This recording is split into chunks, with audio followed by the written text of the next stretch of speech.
Let's talk about education. What's your position on education? How can we improve it? Education, what I would like to see happen is I would like to see a designated fund for the Department of Education. Currently the funding comes out of the general fund with Health and Human Services, Department of Transportation, Senator XYZ special project, and everything else. I think to properly fund education, if Arts and Waterway can have a designated fund, the Department of Education should have a designated fund, because our children are way too valuable of a resource to be left unfunded. I look at the larger school districts that they're required to provide so many special ed services, English is a second language. They have these requirements, but they're not getting the proper funding that they need from the district. They're not getting the proper funding they need from the state or the federal government, for that matter, to carry out those programs. Year after year after year, schools in my district, which are basically racially isolated, definitely racially isolated, they're left struggling to do so much more with so much less funding. A month after the COVID virus hit and the schools were closed, students in those schools still didn't have the basic tools they needed, Chromebooks, to participate in distance learning, and they continue to be left behind. I'm a strong advocate for public education. I've been working very hard since 2014 on the public education to make sure that the schools in the North Minneapolis area were adequately funded, that we were opening schools, public schools back up that had previously been turned into charter schools. I can't say enough about what needs to happen for education, specifically in our community. And that's one of my priorities, to take a look at how we can get the proper funding to the school districts that are in dire need, and the students continue to be left behind. By the way, what is your district? Everybody throws out, I'm in District A, B, and C. The average person like me goes, I have no idea what that means. Okay. What area are we talking about? All right, I'm in North Minneapolis, downtown area, which is growing extensively, the North Loop area and the Bryn Mawr area. Within those districts, we have numerous racially isolated schools, and like I said, our students continue to be left behind.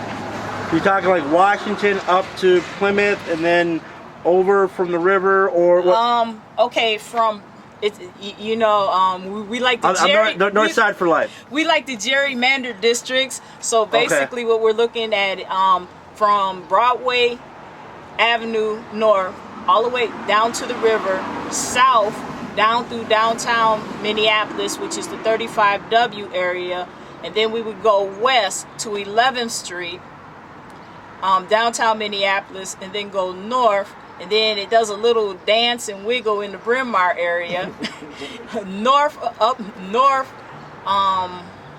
from the Parkway, Theodore Wirth Parkway, all the way up to 26, and then it would go east again from 26 to Irving, and then it would go south down to Broadway.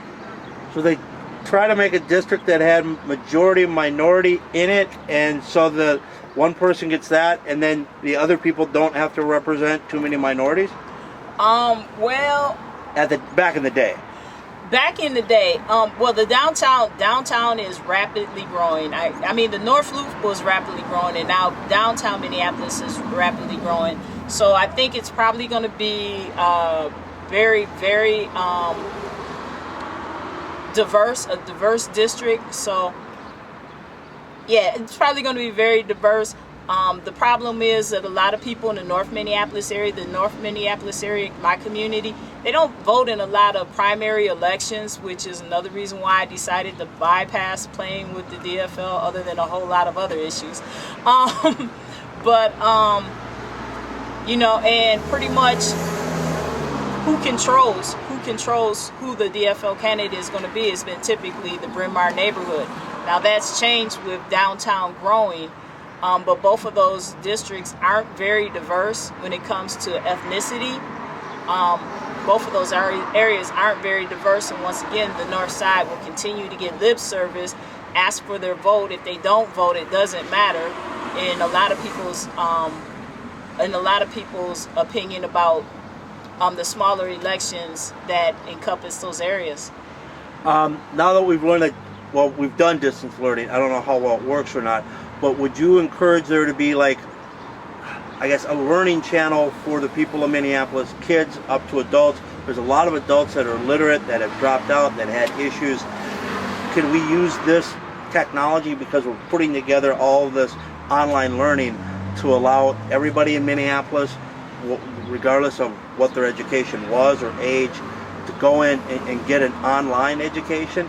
And someday everyone's going to be back in the classroom. I don't know if that's going to happen this quarter or the next first of the year or whatever. Yeah, I think you kind of know where I'm going. I think there's just a lot of online learning that may be wasted, that could be better used for people, because I know a lot of functionally literate adults, people that have gone through the system.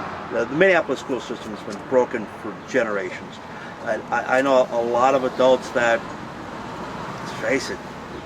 Well, they don't just come from the Minneapolis school system. They come from all over the country. I mean, we have more people that are not native Northsiders or native Minneapolis people in our community every day. Some of them aren't native to the country. So what part of the education that I would like to see is, I would like to see free vocational school, free community colleges in the state of Minnesota, and part of that would address adult literacy. And if they could do it online, perfect, because I know a lot of people